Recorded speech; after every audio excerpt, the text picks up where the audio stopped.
There is a change happening in your body right now that has nothing to do with the lines on your face or the color of your hair. It is quieter than that, and in many ways far more consequential. It is happening in your legs. And for the majority of adults over 60, it is already underway before they have any conscious awareness of it at all. The muscles that carry you through every moment of your day, that lift you from your chair, that hold you steady on an uneven sidewalk, that get you to the bathroom safely at 2 a.m, those muscles are losing mass, losing responsiveness, and losing the circulatory support they depend on. And the tragedy is not that this happens. The tragedy is that most people do not realize it is happening until the day something goes wrong. I am Dr. James Mitchell, and in my years of clinical practice working with men and women in their 60s, 70s, and 80s, I have watched this pattern unfold more times than I can count. The decline does not announce itself with a dramatic medical event. It arrives in small, easily dismissed moments. The morning you realize you used both arm rests to push yourself out of the chair. The afternoon your legs felt heavy after a walk that used to feel effortless. The evening you found yourself gripping the stair railing in a way you never needed to before. Each of those moments is a signal, not a sentence, but a signal.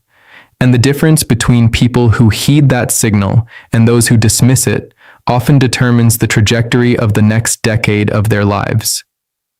Today, I am going to give you 5 specific exercises that address leg strength, circulation, balance, and joint stability in a progression that builds from the most accessible movements to the most functionally powerful. These are movements you can do in your home, without equipment and without any prior fitness experience. What matters is not where you begin. What matters is that you begin. The first exercise is the sit to stand. And I want to reframe the way you think about this movement before we discuss how to perform it, because most people see it as too simple to be therapeutic. That perception is incorrect.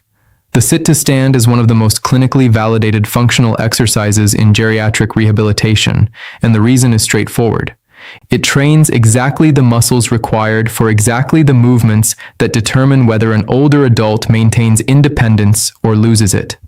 The quadriceps, the gluteal complex, and the postural core are all recruited simultaneously during a properly performed sit to stand, and these are precisely the muscles that sarcopenia, age-related muscle loss, targets first and most aggressively. When a patient tells me their legs feel unreliable, when they describe pushing off the armrests of a chair just to get upright, what they are describing is not a vague sense of weakness. They are describing measurable quadriceps and gluteal insufficiency. And the most direct way to address that insufficiency is to train the movement pattern that reflects it. Choose a sturdy dining chair with a firm seat rather than a soft upholstered surface that will compress under your weight. Sit near the front third of the seat with your feet flat on the floor at approximately shoulder width. Your spine should be upright rather than reclined against the backrest. Before initiating the stand, bring your upper body into a slight forward lean. This is not poor posture. It is a deliberate mechanical shift that loads the quadriceps and glutes before the movement begins, ensuring that they, rather than your arms or momentum, are driving the rise. Press your feet firmly into the floor and stand slowly, focusing your attention on the sensation of your leg muscles doing the work.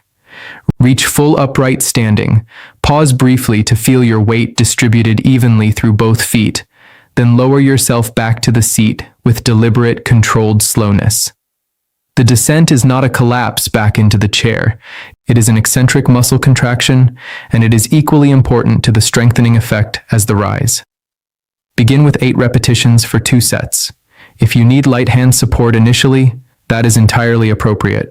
The goal over time is to reduce that dependence as the muscles rebuild their capacity.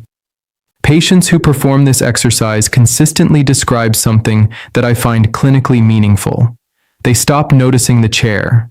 What was once an effortful negotiation with gravity becomes automatic again. That shift from effortful to automatic is the definition of functional recovery. The second exercise is the calf raise, and I want to explain a piece of physiology here that I consider genuinely important for every senior to understand. Your calf muscles are not simply muscles that help you walk on your toes. They are vascular pumps. Every time the calf contracts, it compresses the deep venous system of the lower leg and drives blood upward against gravity back toward the heart. Physiologists sometimes describe this function as the peripheral heart, because in terms of venous return from the lower extremities, the calf musculature contributes almost as significantly as cardiac output itself. When those muscles weaken through inactivity, which happens progressively in adults who spend increasing hours seated, that pumping function diminishes. Blood pools in the lower legs, venous pressure rises, ankles swell by evening, the legs feel heavy and fatigued after minimal exertion, the feet feel persistently cold.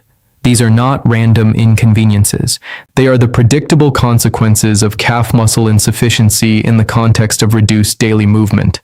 The calf raise directly addresses this. Stand behind a sturdy chair or kitchen counter with both hands resting lightly on the surface for balance.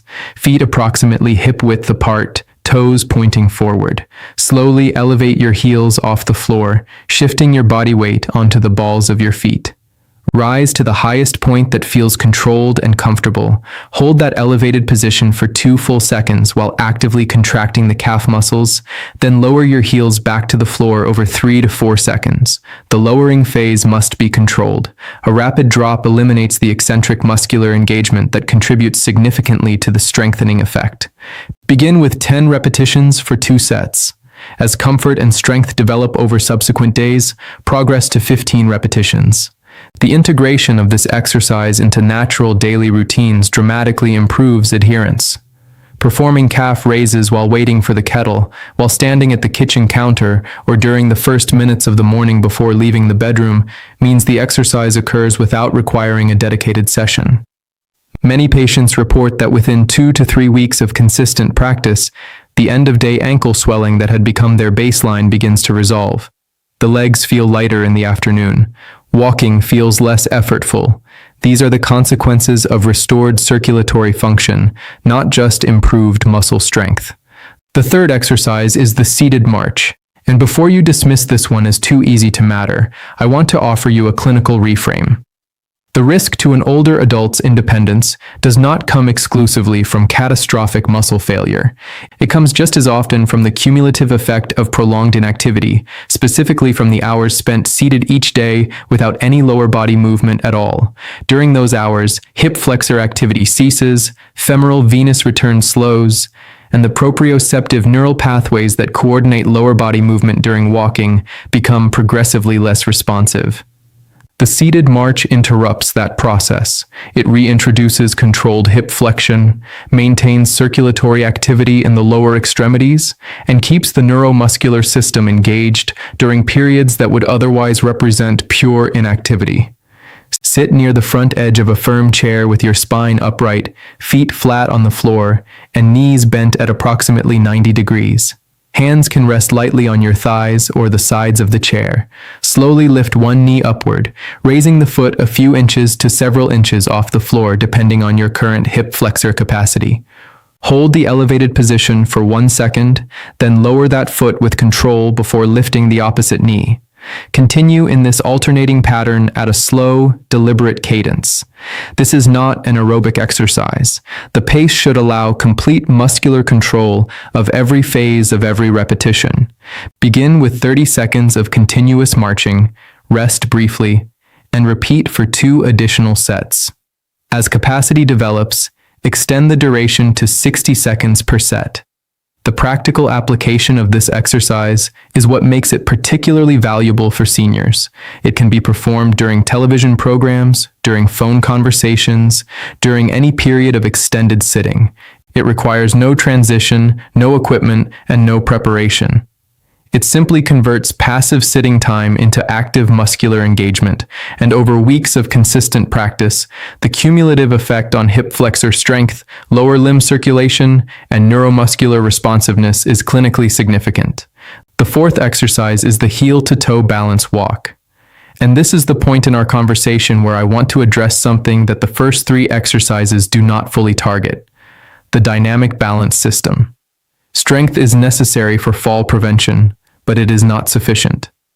A senior can have reasonably strong legs and still fall, because what determines safety in a real-world environment is not maximum strength, but reactive stability. It is the ability of the postural system to detect an unexpected weight shift and generate a corrective response before the fall trajectory becomes irreversible. That capacity lives in the small, stabilizing muscles of the feet and ankles, in the proprioceptive nerve endings of the lower limb, and in the cerebellar pathways that integrate that sensory information into coordinated muscular response. All of these decline with age and inactivity. All of them respond to targeted training. The heel-to-toe walk places the body in a deliberately narrow base of support, which requires the stabilizing system to engage continuously throughout every step of the exercise. Find a clear hallway or open space in your home with a wall or countertop within arm's reach. Stand upright, shoulders relaxed. Place one foot directly in front of the other so that the heel of the forward foot makes contact with the toes of the rear foot. Shift your weight forward and bring the rear foot ahead, again placing the heel in contact with the toes of the foot now behind. Move slowly, eyes forward, not downward. Gaze should be directed ahead because your visual system is a critical contributor to postural stability, and looking down at your feet removes that contribution. Execute 10 steps in this heel-to-toe pattern. Turn carefully and return to your starting position. Perform this 2 to 3 times daily. The adaptation that emerges from consistent practice is a demonstrable improvement in the speed and precision of postural correction responses. The stabilizing muscles of the ankle and foot become stronger. The proprioceptive pathways become more sensitive. The neural processing of balance information becomes faster. Environments that previously felt threatening, a curb, an uneven pathway, a slightly slippery floor, begin to feel manageable again because the system that protects you in those environments has been systematically retrained. The fifth exercise is the wall-supported partial squat. The large muscles of the anterior and posterior thigh, the quadriceps and the hamstrings, along with the gluteal complex, represent the primary muscular architecture of lower body endurance. When these muscles are strong, standing for extended periods feels effortless, walking long distances feels sustainable, and the joints they surround are protected from the excessive compressive and shear forces that produce pain and accelerated degeneration. When they are weak, the joints absorb those forces directly, which is the underlying mechanical reason so many older adults develop knee discomfort and hip stiffness as they age. The wall-supported partial squat allows these muscles to be trained under load, while the wall provides posterior support that protects the lumbar spine and allows the movement to be performed safely, regardless of current fitness level. Find a smooth section of wall, stand with your back in full contact with the wall, and walk your feet forward approximately 12 to 18 inches. Feet should be shoulder width apart, toes pointing forward. Slowly slide your back down the wall, allowing your knees to bend. You do not need to descend deeply. A quarter squat, a very modest bend in the knees, is sufficient to fully engage the target musculature when the contraction is held under control. Stop when you feel the thighs working actively, but before any discomfort arises in the knee joint. Hold that position for 5 to 10 seconds, breathing normally throughout, then press through your heels and slide back up the wall to standing. Begin with 5 repetitions and build toward 8 to 10 as strength develops over subsequent weeks. Practice 3 to 4 times weekly rather than daily to allow adequate muscular recovery between sessions. What patients consistently report after several weeks of wall squats is not just that their legs feel stronger in isolation. They report that the entire experience of being on their feet changes. Standing in the kitchen while cooking no longer produces the same fatigue. Walking through a large store feels more sustainable. The legs feel like they are participating in the activity rather than enduring it. That shift in subjective experience reflects objective improvements in muscular endurance, joint stability, and the protective function of the thigh musculature. I want to close with something that I believe is the most important thing I can offer you today, and it is not an exercise instruction. It is a reframe of what these 5 movements actually represent. They are not a fitness program. They are not a workout routine. They are a daily declaration to your neuromuscular system that your legs are still needed, still active, and still worth maintaining. The biological systems that govern muscle mass, circulatory function, and postural stability respond to demand. They preserve what is used and relinquish what is not. Every sit to stand, every calf raise, every minute of seated marching, every heel to toe step, and every wall squat is a demand signal.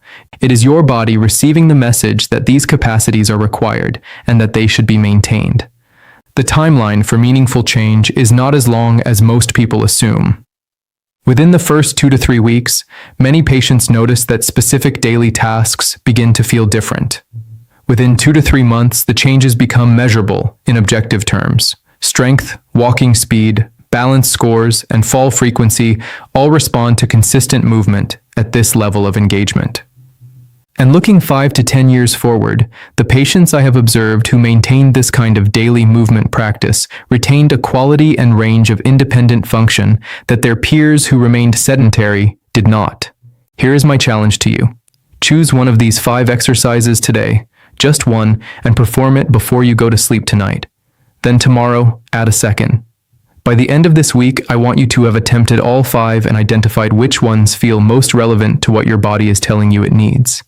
Come back to this video at the end of 7 days and leave me a comment. Tell me your age, where you are watching from, and what you noticed. Which movement surprised you? Which one felt most challenging? Which one already feels different in the context of your daily life? Your comment matters not only to me, but to every other person in this community who is at the beginning of this journey and needs to hear from someone who has taken the first steps. If this video has been useful to you, please share it with someone in your life who is navigating these same changes, and subscribe to this channel for weekly clinical guidance made specifically for adults over 60. Your legs have carried you through everything life has asked of you. Give them what they need now, and they will continue to carry you forward. I will see you in the next one.